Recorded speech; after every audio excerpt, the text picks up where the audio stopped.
Well, we've not done it for 3 years, but they say you might not even have an election. President for life.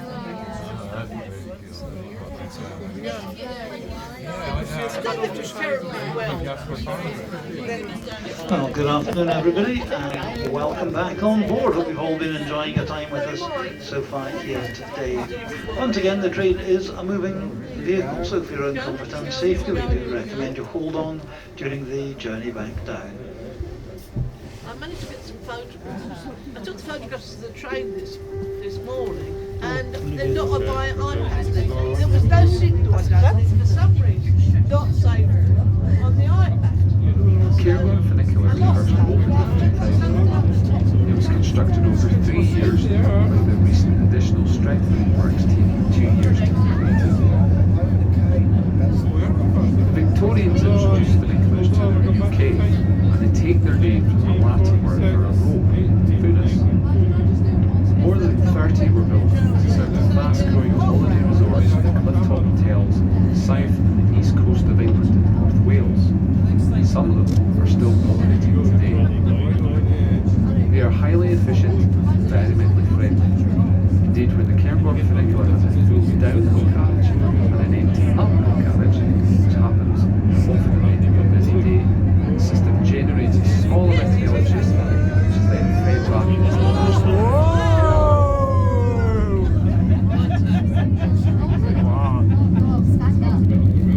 As we leave the tunnel, if the weather is kind today, you will see the incredible view from the west coast out to the Moray Firth.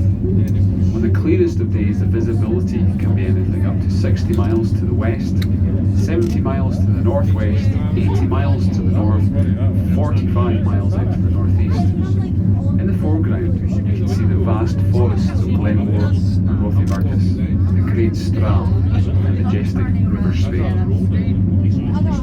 The River Spey is renowned as one of the finest salmon rivers in Scotland, flowing 107 miles from high Onellia Mountains out to the Moray coast.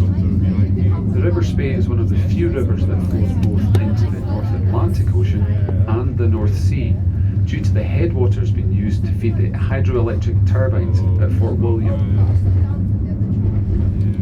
The river follows part of an ancient geological fault line which starts in the west near Loch Awe and runs in the northeast direction, passing Granton and Spey. This fault line has given certain parts of the Spey Valley tiny tremors from time to time, with the last being recorded in 1999 at a scale of 1.2 in Richter scale, which was recorded near Kinbeggy, north of Aviemore. Looking ahead and down the track, you can see the passing loop. The passing loop is precisely halfway along the 1.8 kilometre length of track. It is the only section of double track on the route, and the only time when the carriages come close together. There are 2 carriages and they are connected by a steel rope. At the passing loop, the carriages always pass on the same side. Carriage 1 always passes on the right going down. As we descend the passing loop, on the left we will pass the site of the original chairlift that was built in Corrincas, the White Lady chairlift. Opening in 1961, the chairlift building was plagued by constant drifting snow during the winter, burying the access doors on a regular basis. Years later, the chair drive unit was lifted onto the top of the building, becoming affectionately known as the rig, where it was less prone to snow burial. In the good old days, you had to walk up from the car park just to get to the chairlift, but in subsequent years, the lower chairlift was built, from where the mountain garden is located today. On the right of the track, you can see the shieling building. A shieling was a term used to describe a shelter in remote areas of the Highlands, where crofters would spend the summer as they would tend to their grazing cattle. Remains of these buildings can still be seen all over the Highlands as ruins, many overgrown with vegetation or taken over by forest and woodland plantations. Many songs, tunes and poems have been written to celebrate this important part of Highland culture.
Just before we enter the base station, on the left, looking downhill, you can see the Mountain Garden and Camera Obscura building.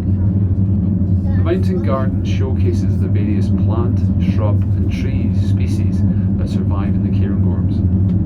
The trees surrounding the Mountain Garden are a mixture of native and non-native species, some of which were planted in the early 1970s. The Mountain Garden and the Camera Obscura are free to enter at your leisure. We want to thank you for your visit today. We wish you a safe onward journey and look forward to seeing you again soon. Oh, I think we'll be back to this now. Right, well, here we are arriving back in at the base station. Once we've come fully to a halt, I'll open the doors on the right hand side as you face down the track. Just mind the gap, of course, as you step off the train. Thanks again for spending some time with us here today. Hope you all had a great time, and to enjoy the rest of this afternoon, whatever you're doing. Thank you.